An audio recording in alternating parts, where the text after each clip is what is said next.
Welcome everyone to Live Wild with me, Hilary Rose. This is the podcast that sometimes challenges traditional thinking. In this episode, I speak with Shanti. We chat all about sexuality and spirituality. Shanti is an embodiment coach who helps to guide women back home to their bodies and to have an empowered relationship with their sensuality and eroticism. She offers one-to-one mentoring and also sensuality workshops. Pleasure across the board, like it's huge in its scope, and it is really what I believe like sustains us. It's like the fuel in our tank. Like when we are feeling a lot of pleasure, when we've experienced a lot of pleasure, we're flying high, like we're in a great form. You know, it shifts our neurochemistry. Like we get this rush of feel good hormones that is so powerful. It is an antidote to cortisol, to stress. And so much of what we've been taught is that pleasure is a reward. Our pleasure should be a reward, right? After we've done all the hard work, we've worked all day, we're wrecked, and then we can kind of go for what feels pleasurable. Or we've been taught that pleasure is inherently sexual, and so we can only reach for pleasure when we're in a sexual situation, in a very sort of specific compartmentalized area of our life, right? And so a lot of what I teach is about like undoing that and actually rewriting the script so that we teach ourselves and train ourselves to reach for pleasure first. You can find out more information about Shanti and her work on her Instagram at Fractals of Freedom. I found this chat so exciting. It almost felt like we were helping to dismantle old belief systems that had been held deep within ourselves. We talk about sexuality, spirituality, tantra, consent, safety, toxic masculinity, as well as toxic femininity, intimacy within friendships, hugging, and above all, pleasure. I hope you enjoy it as much as I did. And now, here's the show. So it is my greatest pleasure to introduce Shanti to the Live Well podcast today. Thank you so much for coming and speaking with me today. It is my absolute pleasure, Hilary. Thank you so much for having me on. Thank you. Like, it's safe to say that we met probably this time a year ago at a spiritual retreat, and we I think it's safe to say we kind of clicked. Our energies just totally clicked, and we were like, yeah, something's good about this. And then I came to you for gorgeous restorative touch treatments, which were so beautiful. And you always give me so much time, which I'm sure you do with everybody, but it was, I really appreciated the time you gave me during those sessions that we got to talk about the bigger things, what I consider the bigger things and more important things in life. And it's just been so wonderful. So I was like, I have to get you on the podcast so we can discuss some of them, not all of them. Maybe there's some of them are too big, but so thank you for that. So I suppose, I mean, I know a little bit about your background, but I don't know an awful lot. So let's like go back to the beginning and tell us how you got into the line of work that you're in. What led you there? Absolutely. Yeah. So I suppose reflecting on it, I feel like I've always kind of had a natural draw towards the mystical. I've always had a very interesting kind of fascination and curiosity as well around sexuality and all things sex. And I remember being in school, in secondary school, and like I was like, oh yeah, I want to be a sex therapist, before I knew sort of any of this world that I'm sort of a part of, and field that I currently teach in existed. And then I finished school. I was also really interested in psychology and just human behavior. So I studied psychology and sociology in UL. And then once I graduated, I went to India for the first time, which changed everything for me. And yeah, I experienced my sort of first and most profound spiritual awakening and discovered a meditation. And did a Vipassana meditation, a 10-day silent meditation retreat, which was incredibly life-changing and a huge turning point for me. And so that really set me on this journey of like, wow, I really want to share this and learn this and go deeper into this. And so that was about 1 or 2 years where I was really into mindfulness, really into meditation. I found an amazing program with the University of Aberdeen. I ended up doing part of a 3-year master's. I just did 1 year. So I did a postgrad. I became certified as a mindfulness teacher. And then I ended up actually moving to India when I was 25, and then went on an amazing series of explorations and deep dives into spirituality and mysticism and just the nature of reality and who am I and why am I here, and asking all those big questions and finding some really interesting answers. And then I very much got into tantra, more specifically neo tantra. It had come across across my path on a previous trip to India, but I was able to go much more deeply into it when I was living there and did various trainings in it, and began to do circles with women. So I did a teacher training in women's circle facilitation.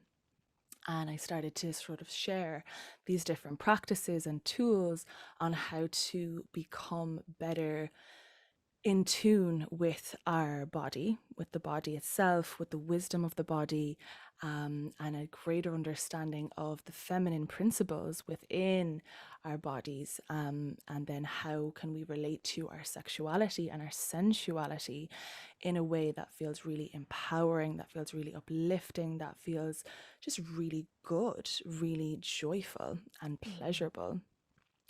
Because, as I'm sure many of us know, that's not often the case. And we have many factors within our society that have had us oftentimes develop a more tricky, complex relationship with our bodies, our sensuality, and our sexuality.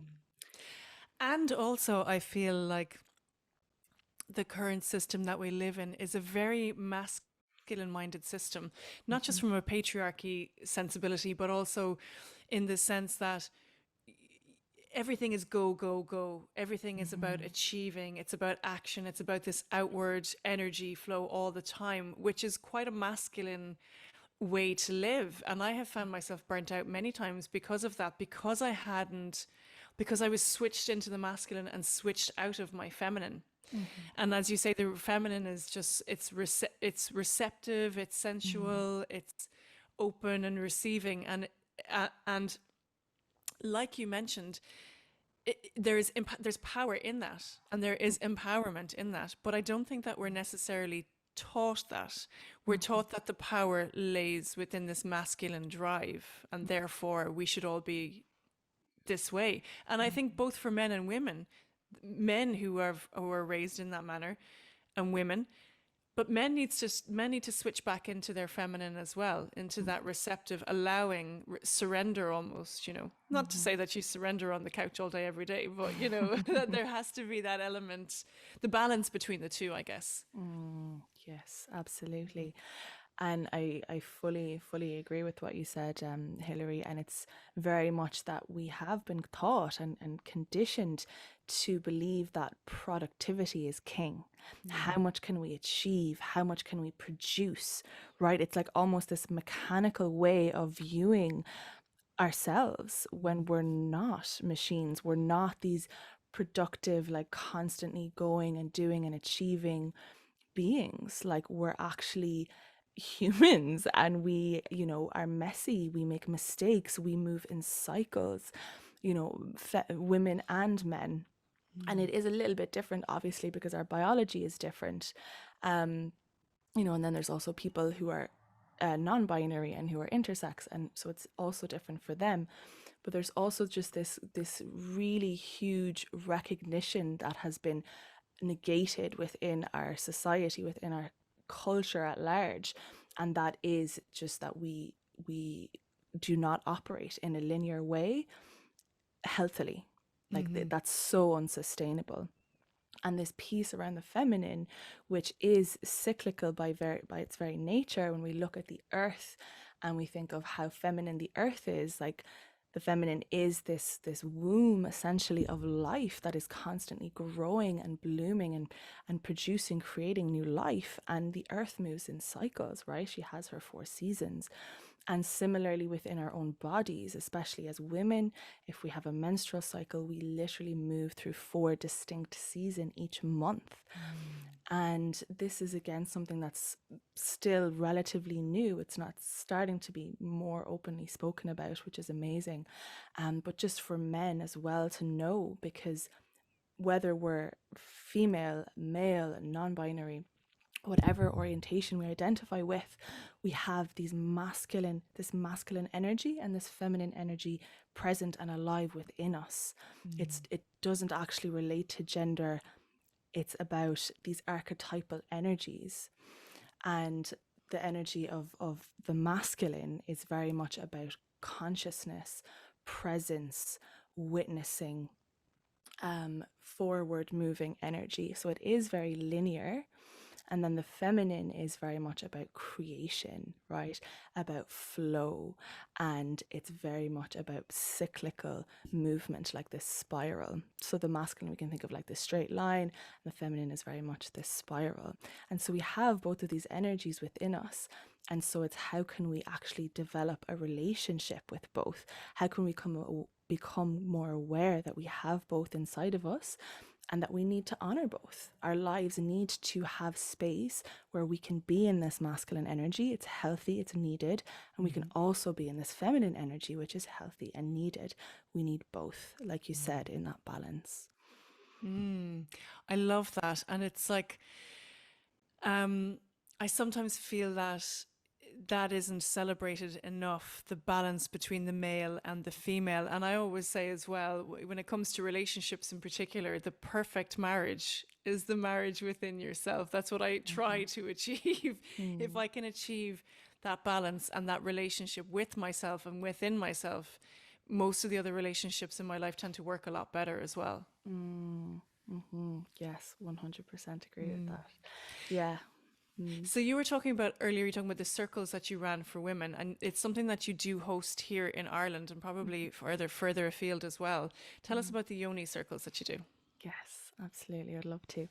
So the Yoni circles were very much born from these times that I had both in Asia, at home. I've traveled extensively. I've been very fortunate to be able to travel quite a lot in the last 10 years, and I was able to learn a lot, experience a lot. And there was just this huge call to come back to Ireland during the middle of the pandemic in 2020 and really start to share with the sisters, the women here in Ireland, what I had been learning and sharing in other parts of the world.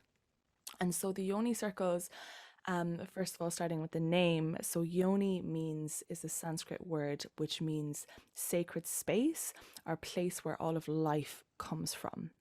And it's typically people typically refer to it as the vagina, but actually it encompasses all of the female reproductive organs. So that's the vagina, the vulva, the uterus, the ovaries, the fallopian tubes. And so the Yoni circles are these gatherings with those of us who identify as women, and we come together and week by week, we explore a different theme or topic relating to the feminine. So whether that's sensuality, menstrual cycle awareness, and sort of the understanding of the wisdom of the womb, self-pleasure practices, understanding polarity, so the masculine and the feminine.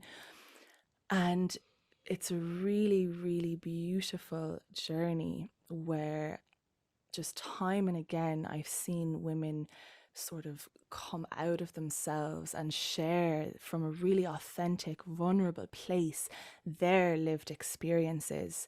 And we talk about topics that are very much considered still taboo in our culture, in a very safe, confidential, sacred space. And what this does, the alchemy, the power of this space, of these circles, is really, really profound and is such an honor for me to be able to witness and be a part of. And what sisters come back to me time and again saying, it was so profound to know that I'm not alone, to know that my struggles, my fears, my insecurities, my pain, my trauma, like I'm not alone in that. We're actually all in this together. And that's what's just so powerful about being able to be in this field of like sacred sensuality and sexuality, is that there is so much shame, and shame breeds through secrecy. Right, when we don't talk about it, that's when shame really festers and grows. And so in these spaces, when we come together and we can just witness each other sharing our truth, our lived experiences, so much healing happens from that. So Wow.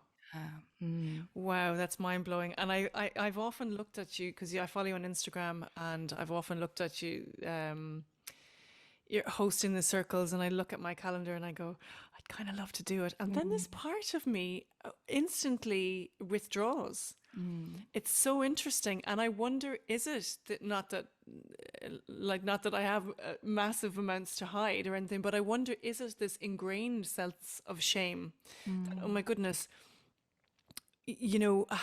what would a circle look like? How would I show up within that circle? mm, Is it safe to do so? And you've mm, answered all these questions already, but I find myself actually withdrawing every time I go to look at it. So I will join it at some point. mhm. And I was talking to a friend about it, and she was like, "Oh my God, it sounds amazing." And then we were just discussing, and I'm sure this is a question you get all the time, and it might make you laugh, but I was like, "Do you have pants on during this?"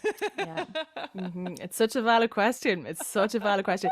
And now I've taken to, because I do get that asked that question a lot. I've taken to actually writing that in the description. Like, Oh, like awesome. there's no genital showing in at any stage. It's very much keeping our pants on. Yes.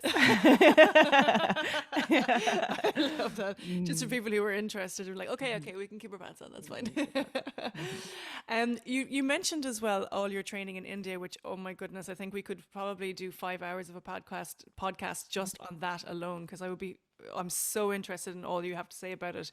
But you brought up tantra, which is something again that I'm very interested in, and I have been for a very long time. And again, I remember in the 90s, there was tantra became like this kind of pop idea because the singer Sting and his wife, they were, they came out and said they practiced tantric sex, and everybody was like, "Oh my God, this is amazing! Does this just mean?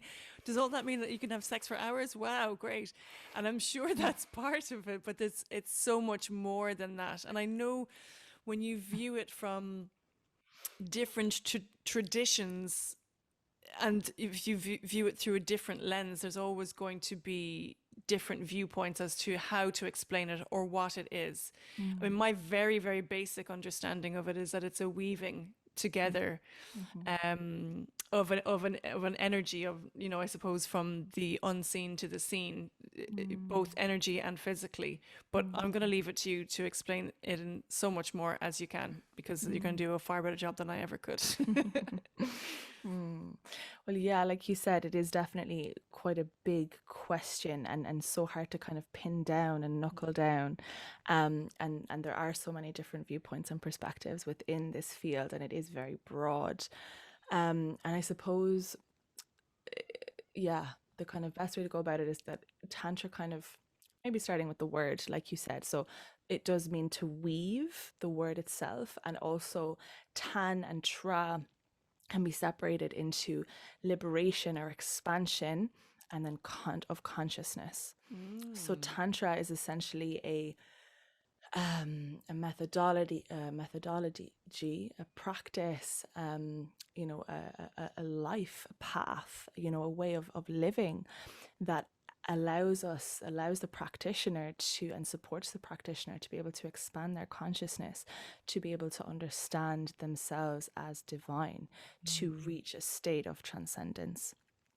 And within Tantra, there's sort of two main branches. There's the classical Tantra, and then there's the Neo Tantra. And so classical Tantra is, ancient. It stems from, before Hinduism, and there's various different religions that incorporate branches of Tantra. So like there's Buddhist Tantra, there's the Tantra of ancient India. And Tibetan Buddhist Tantra. And so within the classical Tantra, the sort of practices are very much based around using visualizations, using mantra, using ceremonies, pujas or rituals, using fire rituals and things like that. And it's very much handed down from guru to disciple. So it's very much in these lineages. And the practitioner follows quite a strict protocol, and it's very much a path of deep devotion. And so sexuality is still a part of that. What really attracted me to Tantra in the beginning is that it was a sort of a spiritual practice that very much incorporated sexuality. It didn't leave it out, where so many religions and other aspects and forms of spirituality oftentimes don't include sexuality, which to me was like, whoa, like why? Like it's huge. It's such an Yeah. integral, fundamental part of the human experience. And then there's Neo Tantra, which is New Age Tantra, which, as the name suggests, is relatively new. It's sort of became very popular in the 90s. Again, which is why Stig was talking about it. Very much popularized by Osho and various other teachers. So Osho very much brought it to the West. And what differentiates it is that it is very much, the focus is much more on sex and sexual practices. And it's very much open to anyone. So anyone can take a class, anyone can learn it. It's not within that strict lineage format. And the focus is very much on like personal development and like self-healing and like a better understanding of our bodies, of our boundaries, of our needs, and of ourselves as sexual erotic beings. So yeah. Well, just to speak into that a little bit more, I suppose. So Neo Tantra, I think, is what most people think of when they think of Tantra. So that's, again, because it was so popularized in the West, people think Tantra, they think tantric sex, automatically the assumption goes to that. Like you said, it's all like, oh my God, how can we learn to have sex for, 5, 6, 7 hours straight, And yes, there is that. And yet there's also so much more. And so to kind of bring it back into what you shared at the beginning when you asked this question was about that weaving.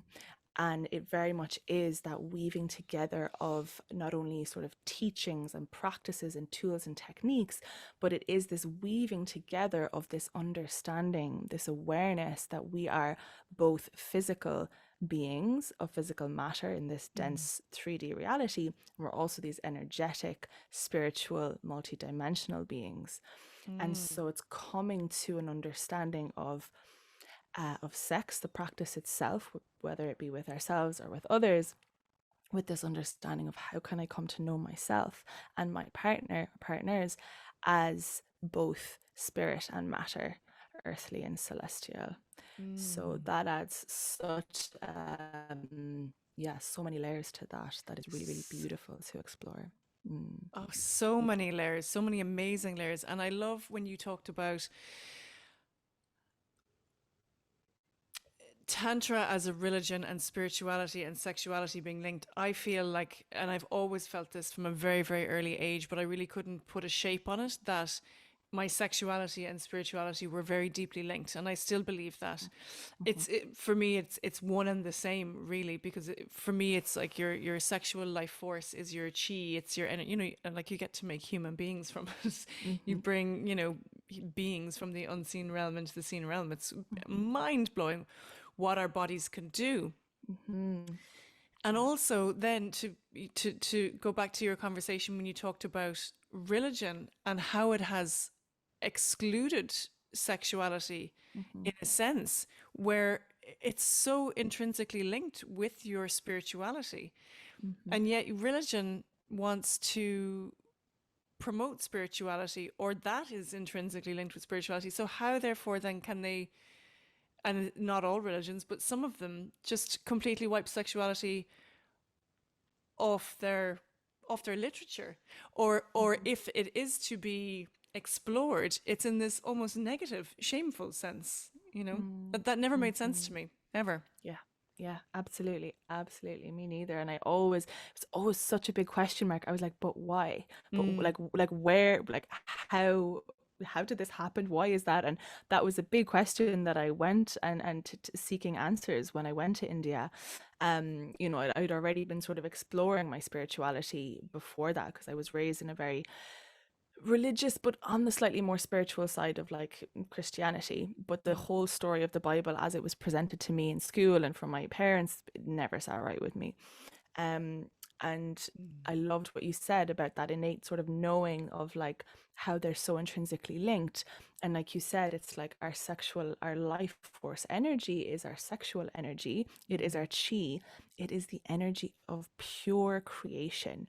And when mm, we think about like what is God, like what is the universe, what is source, or whatever word we want to put on it, of course we don't know, that's the ineffable mystery. But what we do know is that it is a creator, right? mm, And so when we know ourselves as creators, right, when we're consciously in this relationship with our life force sexual energy, we know we can start to create with that energy. And hence that puts us in direct knowing of ourselves as gods, as goddesses, as creators, right, as divine mm. beings, very powerful beings.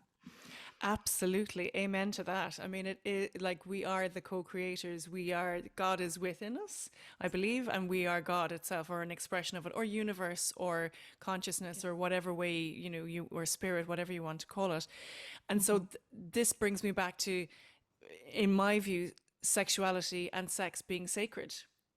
Like, I Mm-hmm. really view it as something really, really sacred. And I suppose I didn't always. I did actually as a teenager, funnily enough. And then I probably went through my 20s and had a couple of hurts, and but then I've really come full circle back to know that this is really sacred, and the relationship within that for me is really, really sacred, you know. And I think it's a beautiful. I find it a much more gratifying um, way to live, really, and to practice relationships. For Mm-hmm. those who are, I suppose I'm going to call it tantric curious, where would you direct them? Like, to literature, or Mm. where, where would you find, I suppose, Yeah. the answers to the stuff that you and I are talking about? Yeah, that's a great question. And obviously there's so many routes that people can go on. There's so some people that are coming to mind, like Barbara Corellis is an amazing teacher. So she has a book called Urban Tantra, and she also does trainings, she does workshops. She's based primarily in the US, but I believe she does travel around. She's an amazing resource. Obviously Osho, if you're Mm. curious, From Sex to Super Consciousness was one of his sort of most famous books. He's got so many books. He's a One is very literally called Tantra, isn't it? yes, yeah, yeah, yeah.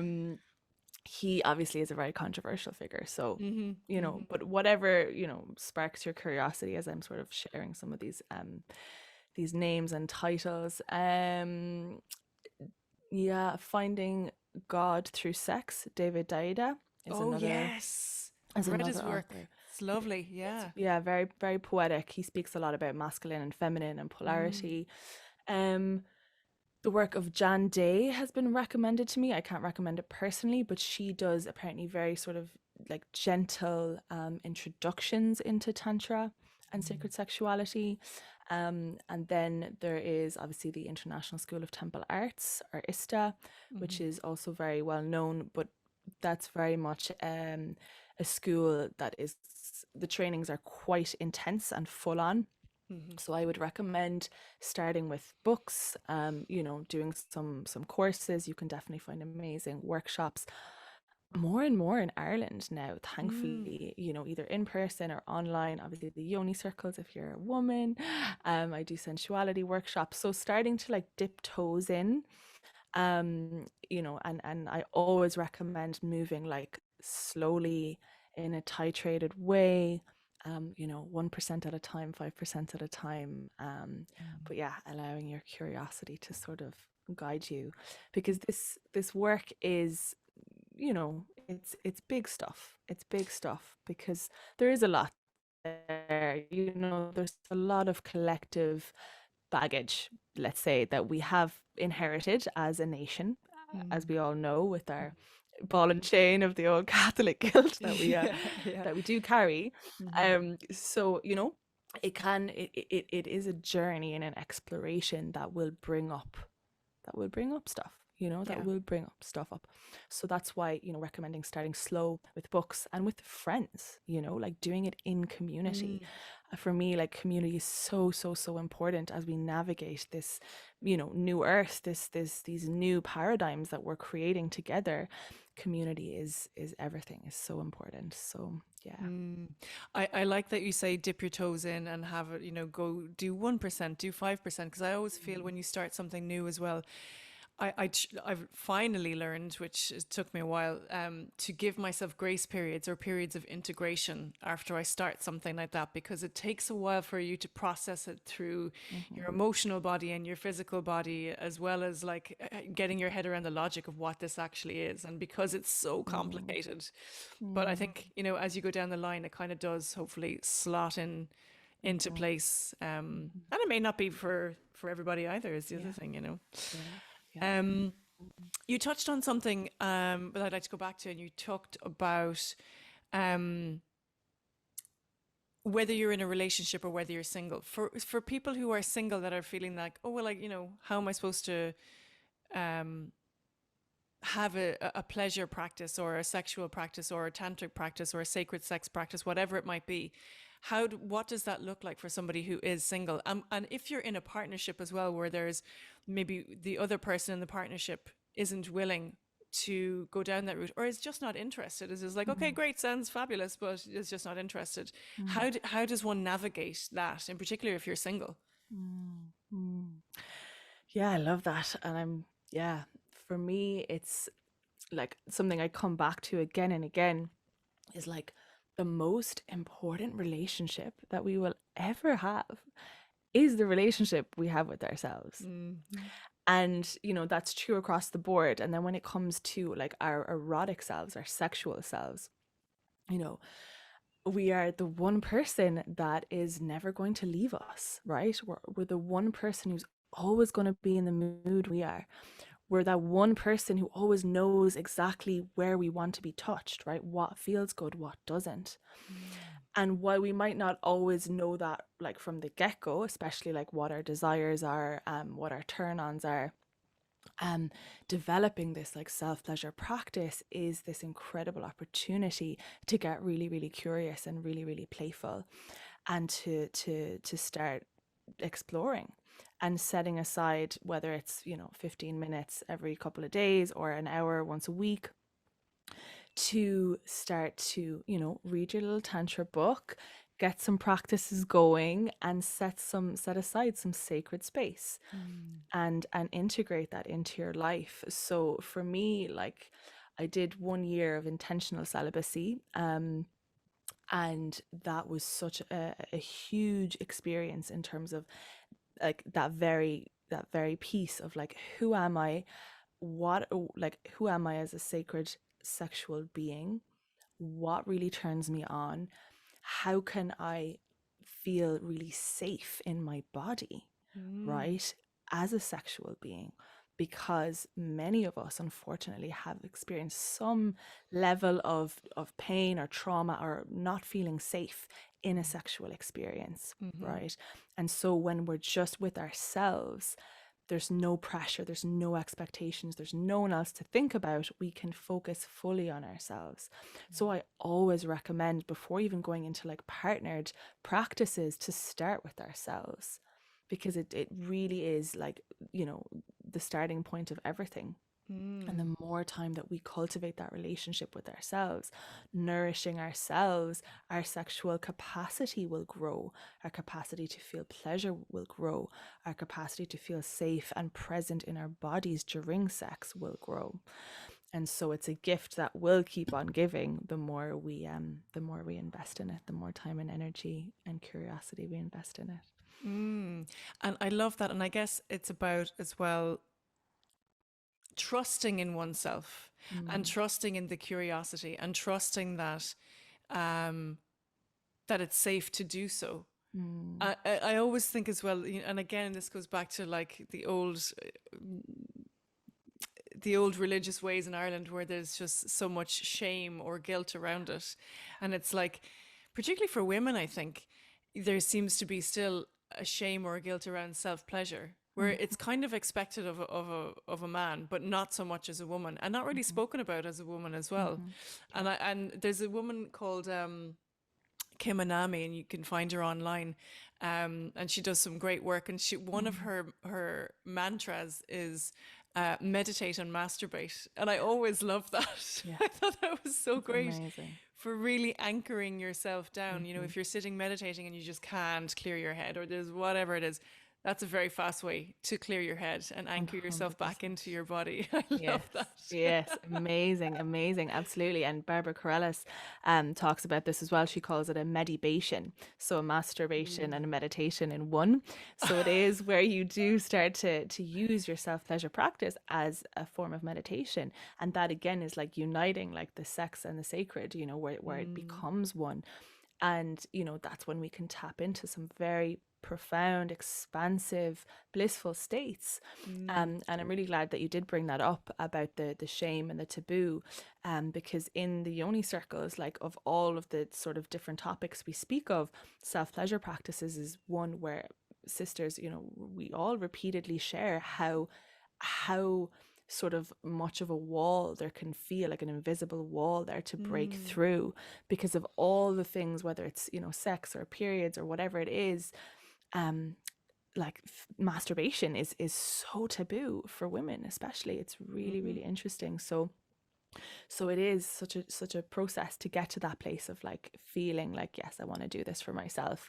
And following desire, like following our desire is so important. Like asking ourselves like a little bit of reflection, like what would feel really wonderful to explore, and see where that takes you. See where it goes. Yeah. I mean, I have some friends. I mean, I'm in my early 40s, very early 40s. I'm going to add that. But I have friends who are, again, are the same age as me, and they have never self pleasured. And it blew my mind. I was like, what? What? How do you know what you like? Or how do you know what you don't like? And it's like, well, I've never really thought about it, or I've never really. It's like, it feels like such a massive. Just you're ignoring such a massive part of yourself. And there's a quote, well, it's actually lyrics of a song, of a Madonna song, and I was a Madonna fan when I was younger as well, so maybe this is what led me down this path of curiosity. And the lyrics are, "Poor is the man whose pleasures depend on the permission of another," and that always stayed with me. It really is, and I feel like if you're not self-pleasuring, you are depending on the permissions of another for pleasure. And so, what does that look like? Or if you're in a relationship that you need to ask for something, what's the best way to even approach that without insulting your partner or making them feel less confident or less than? It's a really sensitive thing to try and cover. Like, what's your advice there?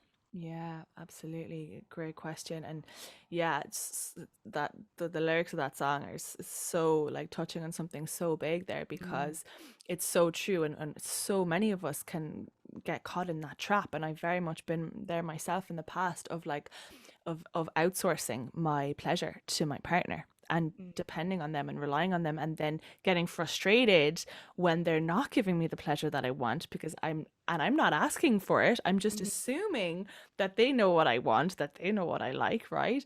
And so like something I teach in the circles is like, your pleasure, your responsibility, or your orgasm, your responsibility. And Nice. the more that we do develop this knowing of like, what are my turn-ons, what touch does my body respond to, the more we know that, the more awareness we have, the more equipped we are to then express our needs and our desires sexually to our partner. Mm. And it is very much a sensitive conversation to have. I personally think it's really nice to have that conversation before things get very sexual. Of course, spontaneity doesn't always make that possible. But it can be really nice, whether it's a new partner or someone you've been seeing for a long time, to sit down just for a couple of minutes and be like, okay, like what do you desire? Like, what are some of your desires right now? What way would your body like to be touched? And just opening up a little bit of a dialogue. And then if you're in the heat of the moment and your partner is doing something that doesn't maybe feel so great, maybe just expressing like, oh, it felt amazing when you touched me like this. Could you do a little bit more of that? There's ways of gently steering them like, oh, I'm really desiring, I would love it if you could X, Y, and Z. Rather than, oh my God, I'm, leaving it to the point where I'm so frustrated. Yeah. This isn't working. Yeah, yeah. And it all Or blows up in your stop doing face. that, or don't do this, like gently guiding them, redirecting them towards what does feel really good. But in a way that's encouraging and empowering. Yeah, For someone. both parties, empowering for both parties, I Yes, reckon. Yeah. yes, exactly. Because I feel like, as well, I mean, I was thinking about this recently. I feel like men must be terrified, some of them in a sense, at the moment, because I know if I were a man, I would be, I think, worried about my own sexual expression, meaning my sexual prowess or my physical power or my passion. I would be worried actually that it would be misconstrued for aggression or violence or, and I think there's so much wrapped up in that now, and that men are, I feel like a lot of men are really frightened of maybe their own power or maybe being told that their own power is toxic, and that's where we talk about the toxic masculinity. But in a sense, there's no celebration about men's passion, men's power, physical power, and how it can be used wisely, how it can be used in balance, and to have really passionate lovemaking, but also for it to be tender as well, Yeah. And like, what do you feel about the toxic, or the talk of toxic masculinity that's so prevalent at the moment? Yeah, I feel like I definitely agree with you in that it definitely isn't easy to be a man right now, in the current climate and how things have been unfolding in the last couple of years, post Me Too and all of the revelations. And just there's been so much, there's been so much like shadow, All of coming. which was necessary. All of that conversation was so necessary Absolutely. and like a long time coming. But then for the men that aren't Absolutely. involved in that, it must be so, oh Yeah. God, they must feel like they're in this space of not knowing where to go next? Yeah, yeah, yeah. So what I would say to that is to educate yourself, both for men and women, but for men especially. Educate yourself in consent. Consent and boundaries. The consent is huge, and it's been so lacking in our education around sexuality, for both parties. But so often, because we live within these systems of oppression, and the patriarchy being one of them, there has been, like, what patriarchy is a system that defaults power and authority to men, right? So we know that as women we have been very repressed and subjugated, in many ways, but sexually, especially. And so men do have this sort of understanding, this programming, this conditioning sometimes, which unfortunately is quite toxic, in that, seeing themselves as maybe more dominant, or needing to be more dominant sexually, which can be quite painful, to be the recipient of.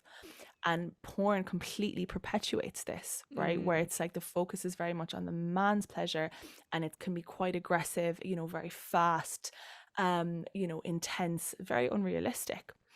And so, as a man, I would recommend educating yourself on consent, on boundaries, on how to have a conversation with a partner, on getting to know what it is she wants and she needs.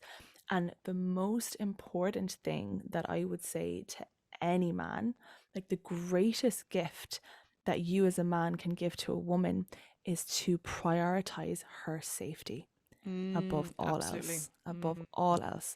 If you can make your partner, or even any woman, feel safe, that will go so, so, so, so, so far. It's so healing to be held in the witnessing presence of a man that makes you really feel safe. Absolutely, Mm. absolutely. It's so lacking, I think, as well. And I think in a sense, you know, because women have become so strong in themselves in the sense that they've had to become so Mm. strong in themselves. They've had to engage their inner male quite a bit to protect themselves. Mhm. Because I think, like you said, there's a lack of education, Mhm. um, whereby men maybe have, not all men, and again, we're going to say this hands up, not Yeah. all men, Yeah. Yeah. For um, sure. have possibly slipped in that area. And I always feel like if you, like, it's just to echo what you're saying, like, if you make a woman feel safe, she can and will give you everything in that moment. Mhm. And there's nothing more beautiful or more sacred than I suppose being the staff in the ground and holding the space for her to go absolutely wild, Mhm. you know, Yeah. in that moment. And Exactly. that is an expansion of consciousness when you talk into Yeah. tantra or any of that kind of stuff, you know. Yeah. Yeah. Yeah. Exactly. And that's the essential ingredient Mm. for female sexuality, for us to actually experience all of the pleasure, the Mm. orgasmic potential, the expansion that is possible for us. Mm. We need to feel safe. We need to feel safe. Like it's Yeah. literally impossible. Like our nervous system, if it's any way feeling threatened, we Mm. cannot relax enough, we cannot open enough, our bodies will not open, our yonis will not open if any level of threat is detected. So Mm. again, like safety is huge. Safety is everything in general, and especially when it comes to sexuality. Mm. And just to share an amazing resource around consent and boundaries is that I would highly recommend and that I share a lot on is the work of Dr. Betty Martin. Mm-hmm.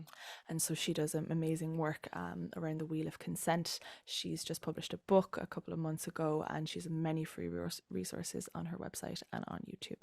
So Mm. Dr. Betty Martin, yeah, I would highly Beautiful. Thank recommend. you. Yeah, Mm. yeah, yeah. Yeah, it's yeah, I mean amazing, amazing, amazing. Um so we've spoken as well about toxic masculinity and what that looks like, but there's less of a conversation being had publicly about toxic femininity. Mm. Um what in your eyes does that look like? Mm. To me, toxic femininity is people pleasing, is constantly putting the needs of others ahead of ourselves, and Mm. very much falling prey to the dominant narrative around what it means to be a woman, what it means to be beautiful.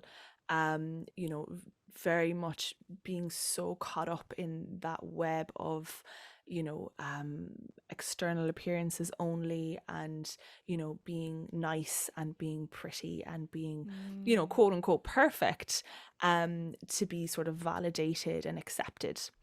Mm. And also like, yeah, and kind of being caught in just a lot of kind of superficiality that Mm. that I think sometimes can go hand in hand with a lot of like, consumerist ideologies and the beauty industry, and I think it's definitely possible to be interested in, makeup and hair and beautiful clothing and all of those things, and also be deeply spiritual and, devoted to whatever practices, speak to your soul.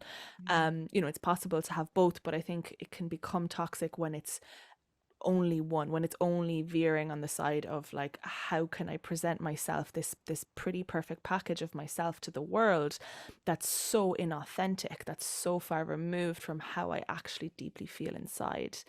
Mm. That to me is, in order to be accepted and liked and loved, that to me is kind of my perspective Mm. of toxic femininity. Mm. And that's so interesting because I feel like sometimes if there's lack of awareness, Mm. that's just something that has been almost imposed upon us. And Yeah. so, you know, I probably would have found myself in that mindset at some periods in my life. Yeah, me too. Um, and it is, I found when I was in that kind of mindset, I felt less than, and I Mm-hmm. felt resentful, Mm-hmm. and I felt that nothing I ever did was kind of good enough, or you Mm-hmm. know. Mm-hmm. So I agree that that was so toxic, Mm. um, and I suppose I searched for my validation externally rather than internally. Whereas now, I think, yeah, look, I love makeup, I love nice clothes, and I'll still go down that road always. Um, but I feel like my validation now comes from an internal source always, or at least that's what I strive to. And perhaps that is because of the work that I've done on, I suppose, my own consciousness, or trying to expand my consciousness. So it's like, I can, like you say, I agree with your version of toxic femininity as well. But it's like, if there's no awareness there, how does one even start the journey back from that or away Yeah. from that, you know? Yeah, that's a really great question, and I feel like actually how so many aspects of our society has been set up, so many of the paradigms in place, and so many of the programs that have been programmed into us as children actually does set us up to veer into either toxic femininity or toxic masculinity. Like that unfortunately has, become quite normalized, and it's only now, like in the last couple of years, like 5, 10 years, so much of that's coming to the surface. Like, actually, this isn't serving us. Actually, this isn't healthy. This isn't supportive. This is actually creating further separation rather than bringing us together.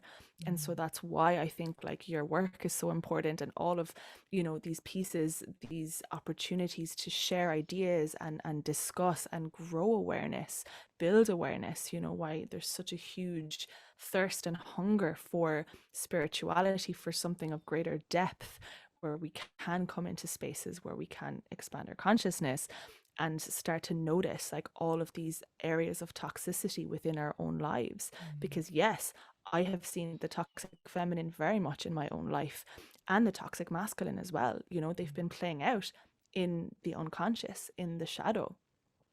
And so this, for me, a huge part of like spirituality and tantras, such a big part of that is shining the light of awareness on all of these unconscious behaviors and patterns and thoughts, that are there within us all, and bringing them to the light, and bringing them into integration and wholeness. I love that. And I guess the way to do that for me has always been to not to shy away from the uncomfortable thoughts. And I did that for so long in every aspect of my life, in every area. And it got to a point where I was like, no, okay, I can't run from this anymore. I want to know myself. I want to know myself. And if even it, because it spilled over into my relationships so much. And I felt, if I don't know myself, how am I going to know myself in a relationship? Or if I don't know myself, am I the problem in the relationship, in all the relationships? When you become the common denominator of like being pissed off with everybody, you're like, okay, maybe the problem is actually me. So I really wanted to take the deep dive into know myself and face it and go, okay, this is what my shit looks like. This is what it smells like. And it's not nice. Let's get into it, because otherwise you're just going to carry it for the rest of, well, I felt I was going to carry it for the rest of my life, and that it would just be a burden, an awful burden on me. And I was like, I can't do it anymore. Yeah, it's exhausting. It is exhausting. It is exhausting. It's so much faster and easier and more beneficial and more beautiful to just go, okay, let's have a look at this. Let's open it all up. And like you said, shine the light on it. It's far less scary than one might think. Really, really is. Yeah, 100%, 100%. And I think it's so important. Thank you for sharing that, vulnerably and honestly. And, I completely second that. And I think it's so important for us to just make it very clear that like everyone has their shit, like everyone has their baggage, and we all are on this journey of dealing with it, of integrating it, of unpacking it, and it's not pretty, it's messy, and that's beautiful, because what's what makes us human, and celebrating that is so important. So So important. And sometimes this stuff isn't even ours. That's what I had to dive right into as well, is that, okay, yes, it's mine. Okay. Yes, it's me as Hilary, as this person, but also it's ancestral. Also it's, the family I grew up in, who I hands up are an amazing family and have amazing parents. So there's no blame game. There's, it's about taking responsibility for myself and for my own emotions and for my own Mm-hmm. actions and reactions. Yeah. That was how I always felt on this journey as well. It was never to blame anybody else, Yeah. but it's how I was raised. It's the society I was raised in. It's the culture. It's the Yeah. country. Mm-hmm. It's like I said, the ancestral stuff handed down, patterns from generation to generation. Yeah. And I felt like a deep part of me felt like it was actually my job to break it, Mm-hmm. break it for myself and for those that went before me Mm-hmm. and for my daughter and son who come after me and Yeah. beyond. Yeah. Yeah, absolutely, 100%. And this is it. Like there's a lot to contend with, as we are awakening, as a species, and also understanding, like you said, that it's not just the personal, but it is the collective as well. And I think it can be easy to, because we've become so individualistic in our Western modern society, it can be so easy to get caught in, like, this vicious cycle of, like, oh, like, what's wrong with me, and like, why am I like this, and why is it only me? And that can happen, especially if we're like on our healing paths or spiritual journeys in kind of an isolated context. But for me, what's been so healing has been discovering that we live, within these world systems, these collective systems and histories of, colonialism, patriarchy, we've already mentioned, white supremacy, capitalism. These are all these systems of oppression that have really made such a big imprint on the collective human psyche. And we're all feeling that, and we all have to contend with that. And that has shaped our personalities, our belief systems, our sense of self. So yeah, it is, there's a lot to contend with there. So just remembering that we're not alone at all is so Absolutely. important. One of the posts you put up on your Instagram page recently really caught my attention, and I absolutely loved it. And again, I dove right into it in my own process and my own thinking. And you talked about intimacy in relationships, meaning intimacy in friendships, intimacy in platonic relationships. And that really caught my eye because, I have platonic and intimate relationships with men and women outside of my marriage, and they are strictly platonic. But it was a really beautiful thing for me for first of all, for you to put up, and then for me to dive into it. And I came back to this thinking that we used to live in communities. We weren't, and you touched on it then, where you talked about the individual. We used to live in communities, in close-knit small communities, and every member of that community gave us something. It gave us, I suppose, reflected an aspect of our relationship, or reflected an aspect of our personalities.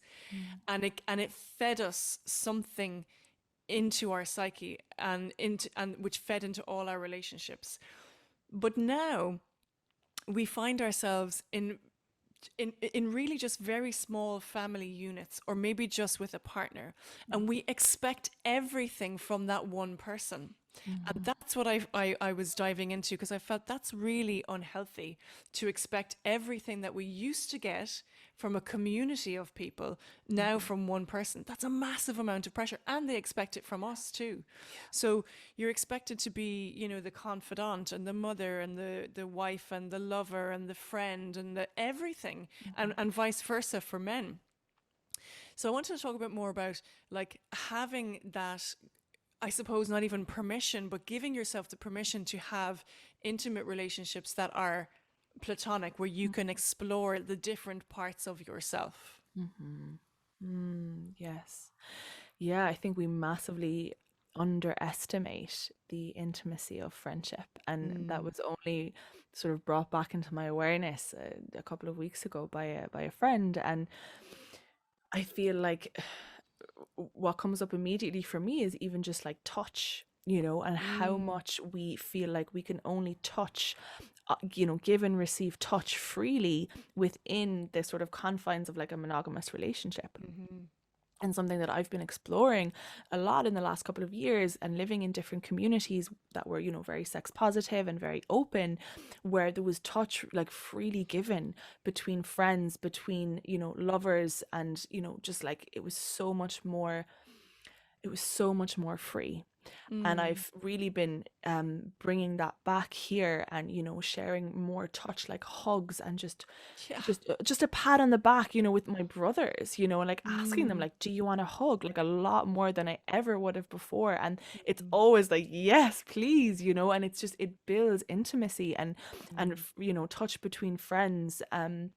Is such a beautiful gift. And between my female friends, like with some of them, I've really explored like a lot of intimate touch without it being sexual. It can be Mm. sensual, it can be pleasurable, but it doesn't have to be sexual. And Mm. that adds so much intimacy. So for me, that comes back again to like the importance of like knowing what our needs are, Mm. knowing what our boundaries are, and knowing how to ask for consent, and just being able to like, can I give you a pat in the back? Can I give you a hug? Like, I would love to, just like stroke your hair, or even just, in the moment, if it feels really right, like just holding someone, like holding the back of their Yeah. neck, or, Oh, yes. just those Yeah. moments. And it's just like, oh, yes. And I see so little of that, again, it's like we're so, like, as you said, in our, small family units. And Mm. yeah, especially post pandemic, like when we're so touch deprived, Oh my goodness, now it's, more than ever. And I'm the yeah, same as you. I'm very tactile, so yeah, I really need it. And I feel yeah, like I mean, this is why people go for massages as well, that it yeah. literally it down regulates the nervous system to Mm, have that firm, soft and consensual touch. mhm, And I was thinking again about it, like I have some friends who I would, hop into bed with, yeah, as in like some of my girlfriends. And again, we're in our 40s and we'd snuggle and watch yeah, Netflix. And I yeah, still do that. yeah, You know what I mean? yeah. And it's so vital. Beautiful. Mm, It's amazing, and it's amazing to do mm, it. Or the hugs, and like you said, asking or yeah.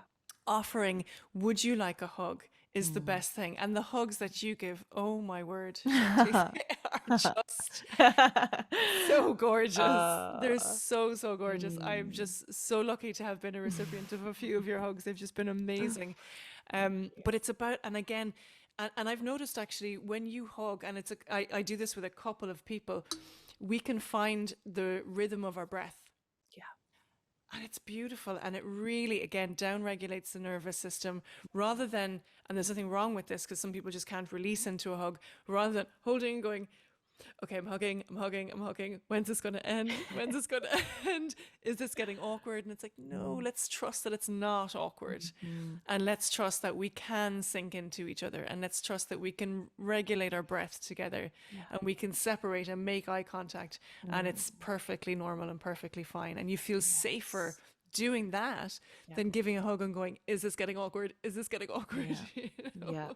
Yeah. 100%. And yeah, I'll never forget this gem of wisdom that was given to me by, like, I think she was in her 90s, this beautiful old lady in her 90s that I met in California on my travels. And she said to me and my then boyfriend, do you want to know the secret to a good hug? And we were like, yes. She was like, never let go first. And I loved that. Oh, Loved that. So that willingness to just hold the other person until they feel like, wow. okay. And so I really incorporate that into my hugs, and I'm really like feeling into it. And I believe there was a study done where they actually measured the sort of release of, endorphins and like neurochemicals that, make us feel really, serotonin and dopamine and oxytocin, that make us feel amazing Mm. during hugs. And they did like 20-minute hugs, like, or sorry, 20-second hugs, like 1 minute, like 7 minutes. And it's just the longer we're actually held in an embrace, the Mm. better it is for our mental health, like the better it is for our overall health. Hugs are healing, like they really, really are. Mm. So yeah, I see it with my hugs. kids all the time, and like my Yeah. kids are sick of me. Sometimes they're just like, "Mommy, get off," because I'm Mm, always going for a hug because I need it, but yeah. also I want to offer it to them, and like raise them in a situation where they know they can come. My dad always said, like, you want your children to run to you, to feel Mm, safe, and mm, it's like when they're babies and they feel safe in your arms. It's the same mm, thing as I want them to grow, throughout their lives and always know that they can return for a hug anytime, or go for a hug, or offer a hug anytime, you know. Yeah. Yeah. So healing and so important. Absolutely. So yeah, so for me, like touch is one of the greatest ways to build intimacy for me in relationships. So how can I bring more touch into relationships? And another huge piece that builds intimacy in relationships is vulnerability, and the willingness to be vulnerable, the willingness to actually be transparent and authentic and share and be like, hey, like this really isn't working for me, or I really feel so sad or so angry because, like, are you willing to hold space for me while I share how I'm really feeling? Yeah, and that again is something that is uncomfortable, scary. We've Yeah. been taught that vulnerability is weakness, when actually, if any Brene Brown fans are listening to this, we know that yeah, vulnerability really is power. It's a way to deepen, to deepen relationships so much. It feels like the ultimate truth, and that nothing stands in the face of the truth. I always say that it's your ultimate power. Nothing stands in the face of the truth, and vulnerability can take you there. Yes, beautiful, beautiful. And I think that is another huge medicine that we can gift to one another, is the gift of vulnerability. And vulnerability is like the most raw form of authenticity, and we live in such an inauthentic culture where we say one thing but we feel another, and it's still such a big practice for me, because I am definitely, a big people pleaser, a recovering people pleaser, I like to say. And I still catch myself where I'm like, I say yes, or oh, I'm fine, or and then I'm like, actually that wasn't very authentic. So yeah, for me, like, I heard someone say in some podcast or interview I was listening to maybe last year, but it really resonated. And she was talking about everyone's seeking enlightenment, and she was like, I tell you now, like, I believe that, like, authenticity is enlightenment. Like, Wow. when we can show up 100% transparent, authentic, when how we feel inside is what we're presenting outside in the world, like, boom, like, Wow. that's huge. Yeah. That's a superpower. And I'm laughing because if you're a people pleaser, I can be the opposite. Like I can give it to you with both barrels, and that's not good either. You know what I mean? It's not though. It's just like, okay, I'm pissed off. Ah, and the room gets terrified. So I'm learning the opposite skill of like, okay, I need to take a breath, and I need to figure out the politician side of me, where I still need to be authentic and truthful 100%, and I'll give you the truth even if you don't like it, but I have to be mindful of my words and how it's delivered. That's my skill that I'm trying to learn.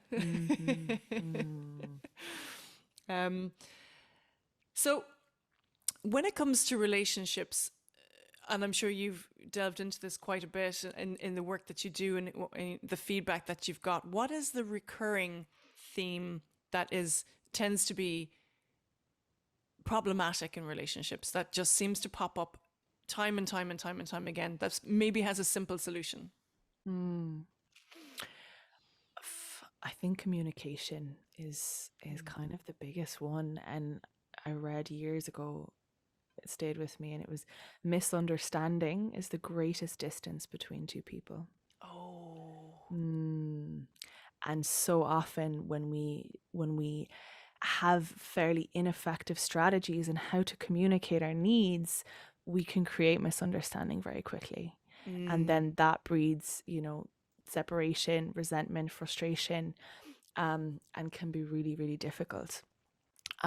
So yeah, learning how to communicate what our needs are, how we really feel inside.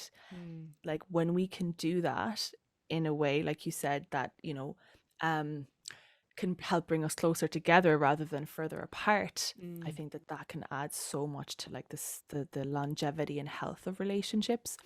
And so a really good framework to sort of explore, get more support with this, is like nonviolent communication by Marshall Rosenberg. So he has kind of a very easy to follow, but it takes practice, but it's like basically just like, again, growing need awareness. So as human beings, we all have needs, right? They're universal sort of requirements for well-being, right? So we have a need for love, for connection, for food, for water, for time alone, like all of these universal needs, of which there are many. And it's not to be confused with neediness, which is, we can be needy when we're like constantly relying on other people to like in a like accelerated way, or like there's like too much maybe from one person. So we all have needs, and we're constantly trying to have our needs met. So everything we say or do pretty much is an attempt to meet a need or to have a need met, right? So obviously in our romantic relationships, there's a lot of needs that we're trying to have met by our partner, and vice versa. So developing communication skills on how to express the needs, to express those needs and have them, and increase the likelihood of them being met, is a huge piece. Yeah, the vulnerability again comes up really importantly here.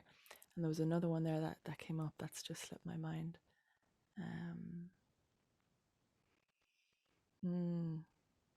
It'll come back to me in a second anyways, if it's supposed to. But always communication based anyway. I agree. Yeah, if communication fails, oh yikes. Yeah, and I've been there. I've been there many times in many different scenarios. Even communication within friendships, not just the romantic relationships. Yeah, it's fundamental. And then the other thing that came back around is appreciation and gratitude. That's Lovely. so big, because I think so often, and I've seen this in my own past relationships, we can easily fall into sort of patterns of thinking like the other person isn't doing as much as we are, we're giving so much and we're not being recognized, we're not feeling appreciated. And then resentment can set in pretty quickly, and that oftentimes it's like all of those moments of resentment built up over years oftentimes is actually what can cause a lot of relationships to break down. So like having a huge like practice of gratitude being like at the core, the foundation of the relationship, appreciating the other person, even making it a practice of like every week or every day, like coming together and just being like, I really appreciate when you did this, I'm so grateful for you for this quality or this gift, like simple things, but really go a long way. That's really lovely, because I definitely can fall into a pattern of like of the resentment. I know, and I recognize that in me, and sometimes I'm like, why am I back here again? Why am I feeling resentful again? So yeah, that's a really wonderful tip, and I love that you say that it should be almost weekly. And it should be maybe a goal to be set between two people, like, okay, it's like a puja actually, it's just like, Ritual. an act of adoration, in the sense that let's be grateful for each other. Absolutely. So we pressed pause right at this point in the podcast because we were about to finish up, but Shanti really wanted to talk about pleasure and how important it is in our everyday lives and how to apply it to our everyday lives. So I hope you enjoy this little section. From my point of view, I feel like pleasure can be underrated completely, and it's not talked about enough. And I mean that actually in every area of one's life, not just in a sexual sense. How would you recommend cultivating pleasure in your daily life? Yeah, well, thank you so much for speaking to that first and foremost. And like a huge part of my work is creating a greater awareness and a reclamation to pleasure as our intrinsic birthright. Because pleasure is actually so foundational for our overall health and well-being. And I'm glad that you mentioned, not just sexual pleasure, because the definition of pleasure is feelings of happy satisfaction and joy. Feelings of happy satisfaction and contentment. So anything that gives us these feelings is pleasurable, right? So we have like pleasure across the board, like it's huge in its scope. And it is really what I believe like sustains us. It's like the fuel in our tank. Like when we are feeling a lot of pleasure, when we've experienced a lot of pleasure, we're flying high. Like we're in a Mm-hmm. great form. You know, it shifts our neurochemistry. Like we get this rush of feel good hormones that is so powerful. It is an antidote to cortisol, to stress. Mm-hmm. And so much of what we've been taught is that pleasure is a reward, or pleasure should be a reward, right? Interesting. After we've done all the hard work, we've worked all day, we're wrecked, and then we can kind of go for what feels pleasurable. Mm. Or we've been taught that pleasure is inherently sexual, and so we can only reach for pleasure when we're in a sexual situation, in a very sort of specific compartmentalized area of our life, Mm-hmm. Mm. right?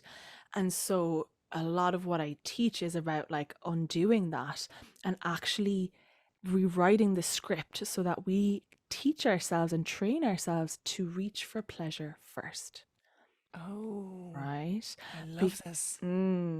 because when we do that, right, when we fill up our cup, when we fill our tank up with these feel good feelings of contentment and happy satisfaction, our capacity to meet life in all of its challenges, in all of its complexity, in all of its ups and downs is so much greater Mm. than when we wake up in the morning. And like typically it's like there can be anxiety. I think for many of us, like we feel stress and anxiety almost as soon as we wake up, because we start to think about all the things we have to do and the responsibilities. And life these days is fucking tough. Like it's Mm-hmm. not easy. Like Mm-hmm. there's a lot of difficulties and responsibilities that we all have to carry.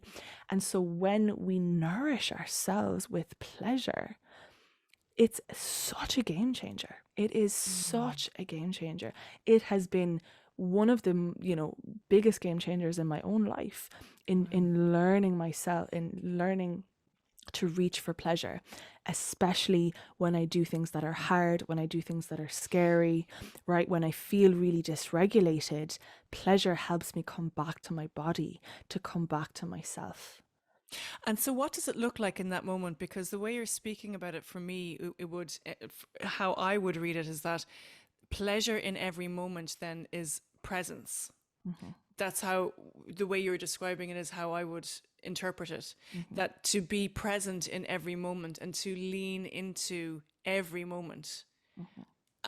that almost dispels any feelings of discomfort or fear or anxiety, rather than thinking outside of your body and thinking, I must do this next and then this is going to happen. Hmm. So is it a cultivation of deep presence within that Hmm. moment? Absolutely. Yes, 100%. Like that's yeah, what really underpins it. It's like how much can we be present in our moment to moment experience so that we can actually draw pleasure from the mundane, like the everyday tasks that we have to do. So basically, Mm. we can, when we have presence and when we're embodied, like when we're aware of what we're doing and we're kind of connected in with our bodies, with our sensations in our body, Mm. eating a meal becomes this whole different experience, right? Like taking a shower becomes this whole different experience. Brushing our teeth, putting on moisturizer. We can make these experiences that we have to do every day very pleasurable. And Mm. for me, it's about actually sprinkling pleasure into my day through those moments where I take a deep breath or several. I come into presence and I'm like, okay, I'm going to apply this moisturizer here. Like there's nothing else going on in my world. I love I'm going to it. feel every, caress against my skin. I'm going to breathe into it. I'm going to allow it to nourish me. And Mm. so it's quite simple. It can start out very simple, and then of course we can, create like a whole evening or a weekend or a week, which I like to call pleasure retreats, where we Oh, take ourselves on these, designated times and spaces where the sole goal and intention is pleasure. Oh, So, and then sign me getting, up. yes, yes.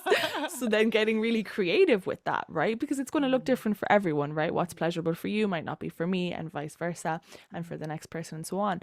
So, thinking about it, and especially moving away from only thinking about it in a sexual way. So of course we can have sexual pleasure, but non-sexual pleasure. So for me, what that looks like is like taking a walk in nature and being really present in nature gives me so much pleasure, so much nourishment. And incorporating some degree of self-massage every day. And that can again be very sensual without being sexual, or it can be very sexual. It can be any of those things. So simple ways where we can start to bring more pleasure into our daily lives. And this is very much, again, a practice, and something that, we start with very small and builds on itself incrementally over time. Because I think many of us are attuned to suffering or struggle or hustle, where we've been, again, like you said at the beginning, that masculine program of like pushing, forcing, doing, go, go, go. And when it comes to pleasure, it's so much about it is about slowing down, like it's hard to be present when there's so much happening, when we're going all the time. So like that slowing down, that being present, and then gradually attuning ourselves to pleasure, attuning ourselves to feeling safe in our body, right? We need to feel safe. We need to feel in our bodies to really allow ourselves that permission to feel the pleasure that is possible in every moment. And that was the next thing I was going to talk about as well, was that allowing yourself to feel that pleasure. But sometimes, as part of my journey has been about actually not just giving, but receiving. So it's about like, do I deserve this pleasure? Do I deserve this moment? No, I must. And again, I switch back into that. I must go, go, go, go, go, go, go. But now I'm trying to switch out of that and switch into, no, I deserve this. Yeah. Not only do I deserve this, I need this. Yeah. And it's about recognizing that need. And I think the first step for me about presence, the first step that brings me personally, and I'm sure it's different for everybody, to presence is gratitude. And I know gratitude's a real buzzword, but my goodness, for me, it really works. Like I was finding myself in a situation only yesterday where I was working really hard in the garden, and I love the garden, but I felt this old narrative come back, and that was like, I do all the work and it was that resentment again. And I switched it and I went, nope, I'm not buying into that narrative anymore.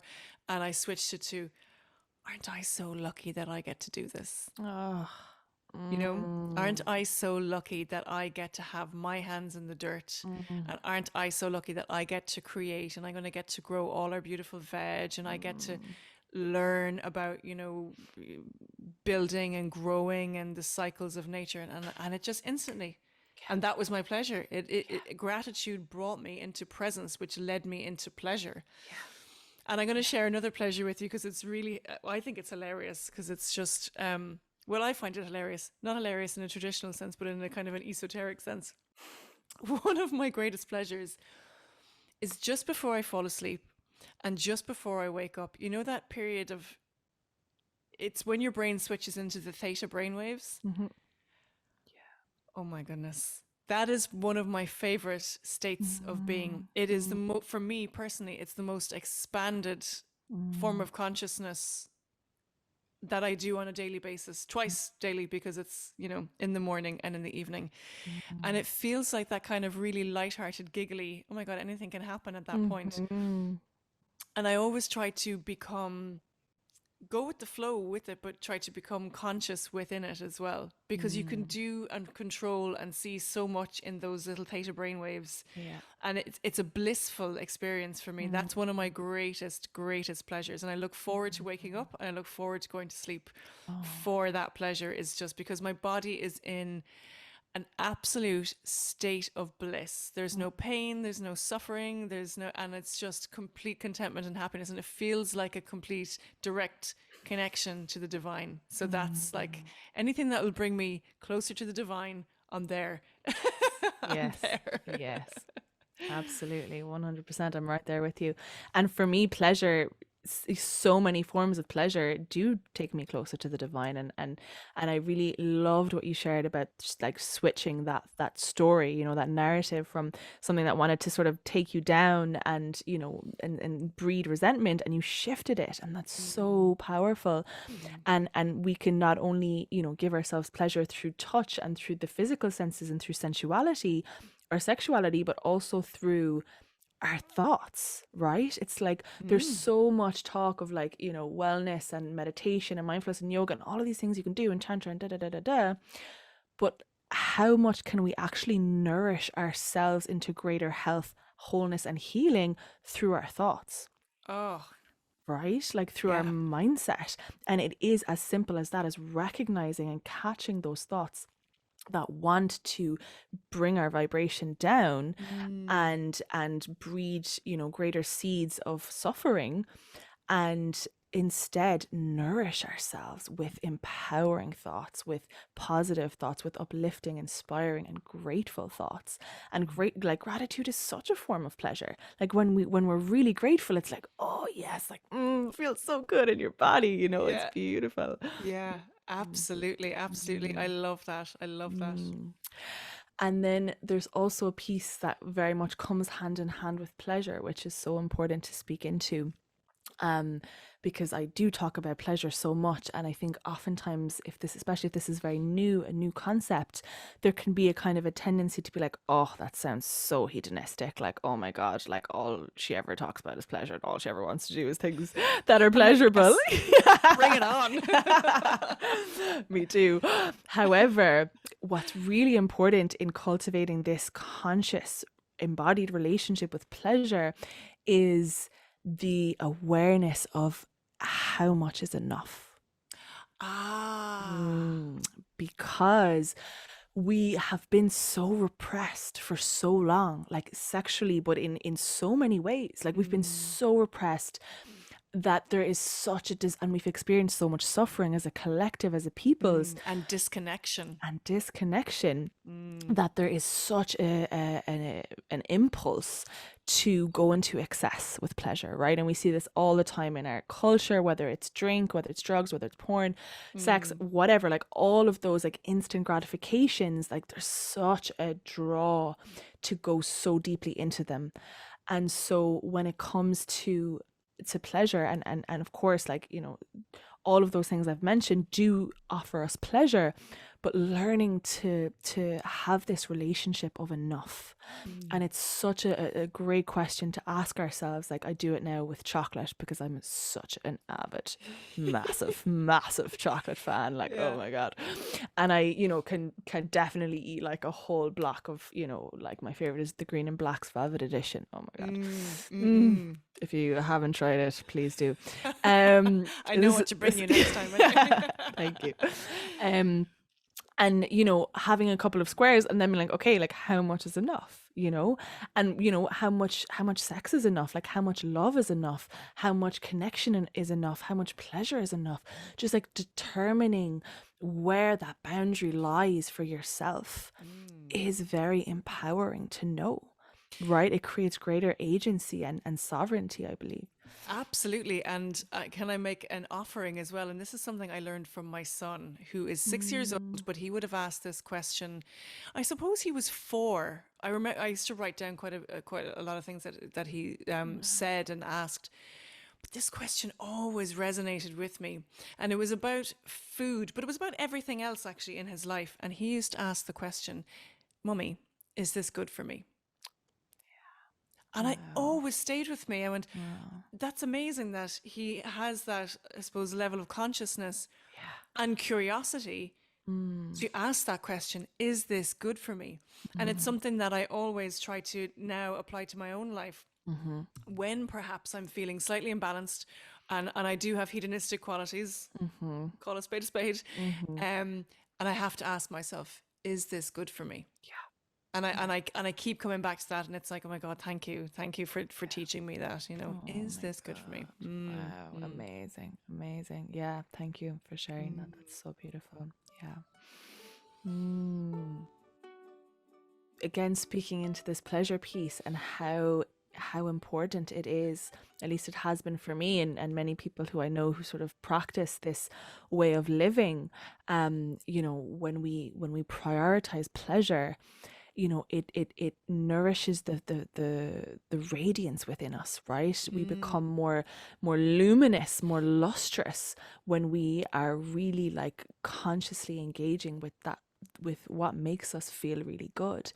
And that in turn has this beautiful knock-on effect of deepening, and you mentioned it already, of deepening this sense of worthiness, right? It's like, I am enough, I am worthy to receive this much pleasure. And that deepens then this you know, self-love that is so vital, that is so integral in this relationship, but deepening this relationship with ourselves, which we've spoken about and how important that is. So for me, pleasure is so key. It's such a key. It's such a missing link. And when we place that back into the, you know, to the mix, the ingredient is such a key ingredient in living a healthy, happy, wholesome life. Yeah, it's really, really fantastic. Almost to be viewed like a ritual, I would suggest, you know, a daily Yeah, ritual, or, you know, absolutely. Absolutely. twice A way of life. A way a of way of life. life. Yeah, Yeah, you said yeah, it. You yeah. absolutely said it. Yeah, pleasure-based life. It's, yeah. I mean, what could be better? I don't know. I don't know. I What don't know. honestly, what could be better? And it's and what's you know, the more that you talk about it, the more that it, and this is something that it's been a thought process for me, but I'm coming back to it again. We have complete authority over that Yeah, by the choices that we make on a yeah, daily basis. And again, I think that stems from truth. yeah, You know, what is your truth, and what's your vulnerability? What's your truth? What do you need? Okay, well then let's shape the pleasure around that, and not feel guilty about it. yeah, I mean, it's literally called a guilty pleasure, yeah. you know, Exactly, and it exactly. shouldn't, you know, maybe we should rebrand it as something else. Completely. Yeah. As a, Guilt-free yeah, pleasure. guilt-free pleasure. Love that. Yes. And so there is, you know, and it's, yeah, it's definitely worth mentioning that, you know, when we start to engage with pleasure as a practice, these things will come up, you know, the guilt and the, you know, am I worthy of this? You know, am I being hedonistic?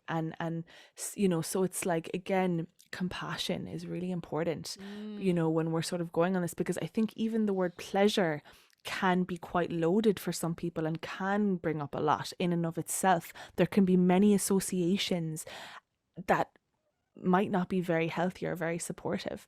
So to kind of even go on some reflective, introspective journeying with that, to come to a place where pleasure is something that we equate on the same level as like health, and, you know, like Yeah. health and well-being, like pleasure is part of that equation. It's such a big part of that equation. So that it's not left down bottom of the pile. Well, Yeah, okay, you know, I'll try and work on my mental health, and I'll try and work yeah, on my health, and I'll try and work on my career and my relationships.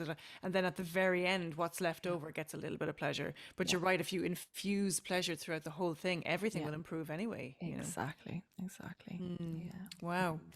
Love Mm-hmm. it. I'm going to take a leaf Mm, out of your book, definitely. thank you. Mm. Okay, so this is the Live Wild podcast. So there is a Live Wild quick fire pop quiz. Mm-hmm. And it's a personal pop quiz for Shanti. Are you Okay. ready for it? Think so. Hit me. Okay. Um, so your name is Shanti, Mhm. and that's either a chosen name for you or a given name for you, and it means peace or inner peace. This is what I googled before we had this chat, and I'm just wondering, have you found that yet? Your peace or your Ooh, inner peace? ooh, beautiful question. More and more, yes. More Oh. and more, absolutely, absolutely. But it is such a practice. And sometimes it just filter away, but then it always comes back. And I mean, it's always there within me, within each one of us, ultimately. But the more that I cultivate peace consciously, like, of course, the more I experience of it, which is so beautiful. Lovely. And I'm glad that you say yes, I have it, but then it filters away, because it makes me feel less needy towards my own, oh my God, where's it gone? Mm. I had this inner Mm-hmm. peace and this inner Mm-hmm. radiance, and where Yeah. my inner kingdom was shining, and now it's gone. And then I'm like, no, no, no, no. And you're right, it's a practice, practice, practice. Mhm. I think I know the answer to this, and I've asked this of a couple of people, but do you believe in magic? Oh, oh, 100,000,000%. I use the word magic all of the time. All Yeah, of the time. Yeah. yeah, Yeah. absolutely. I'm with you on that. I am with you. Um, this, when I wrote this question, I was like, oh my God, is this sounding saucy? But I'm going to ask it. What is your favorite tantric? I'm going to call it movement, Mm. and why? Tantric movement. I made it up because I was like, if I say tantric Mm. position, it's going to sound really saucy, and I didn't want it to sound salacious, you know. And it goes Okay. back to this guilt thing again, you know. Yeah, I yeah. feel like after the conversation we've already had, and I'm like, oh, Mm. Mm. Yeah, just naming that the shame it creeps up, like it's yeah. there, you know. So it's good to name it. I didn't want it to Um, sound like, you know, Sunday World. right. What's your Fair. favorite position and why? I was like, oh no, what's your favorite tantric movement? How do I reword that? Mm-hmm. Tantric movement. So basically, tantric position is what you're asking. Yeah. Uh-huh. Nice. Yeah. Thanks for calling me on it. Thank you. So that's an interesting question, because for me, it's not so much about the position, but it's about the quality of presence and connection within any position. And that for me is what makes it tantric. Awesome. Yes. Awesome. Yeah. Awesome. So Awesome. it looks like, are we breathing together? Like, are our bodies moving in like a rhythm in sync that feels really pleasurable for both of us? Are we connected through our eyes? Like, are our hearts connected? Are our souls connected? So whatever position we're in, when that's aligned, that's my favorite one. Amen to that. Yep. Absolutely. Absolutely. What do you stand for? Peace and freedom and love. Yeah. Beautiful. Beautiful. If you were to distill yourself down to an essence, what would your essence be? God, I love these questions. What comes up to mind is rose, light-filled rose. Yeah, Wow. yeah, shimmering golden rose. Yeah. Like Rahani fifth dimension stuff. Yeah, I don't know what that is, but yes, I will take it. Wow, shimmering rose, that's gorgeous. Shanti, what's the wildest thing you've ever done? I actually can't answer that. I'm sorry. I'm sorry. But one memory that does come to mind when I hear wildest things ever done. You're pinching the bridge of your nose. Right? Yeah. That's like, oh my God, how do I get past this question? Okay. Yeah, okay. It was just something from my wild youth. Was I remember being in UCC. I didn't go there, but I had a bunch of friends there, and we'd been out the night before, so I was, very much hungover and like, in that kind of reckless state of mind. And I was with some friends, and we went to go and kind of peer in the window, the door. It was like the door with the window inside of it into a lecture hall, and we could see some friends, and we were waving, and I just kind of bulldozed past my friends and just like lifted up my top and just flashed my friends in the window and whoever else happened to be looking at the window in that moment. Yeah. I love it. In the lecture hall. If you missed it, well, Yes, there you go. There you go. Oh, actually, sorry, just on the tail end of that, tell me. maybe one of the wilder things, I don't know if it's wild, but it's definitely saucy, was to have sex in the archives of the UL library in my final year, as I was studying for my final exams, because I was like, I have to have sex in this building. It's given me so much pain and suffering through studying, which I'm, not massively academically inclined. It's not my zone of genius. Like, I don't like to sit at a desk and like stuff information into my brain from a book on a computer. So yeah, that was one thing I promised myself I had to do, and that was a healing. It was a healing. It was a healing. It wasn't just casual sex. It was a healing. It was a healing. It was absolutely. What's the one thing you do every day that helps you live wild and free? Beautiful. Journaling and shaking and meditation. 3 things, but The shaking, I took that from you actually. I call it the Shanti shake. oh, nice. The Shanti I shake. love Yeah. it. If I'm feeling stuck, I'm like, okay, I need to, yeah. Yeah. I remember watching you do that when we were down on that retreat, and I was like, oh, that's really interesting. And then we spoke about it afterwards, and it's like it jiggles all this stale energy Yeah. out of your body. Yeah. Yeah. And bringing deep breaths and sound as well. So breath, sound, and movement is how you move energy up and out of your body. Yeah. Awesome. So, Awesome.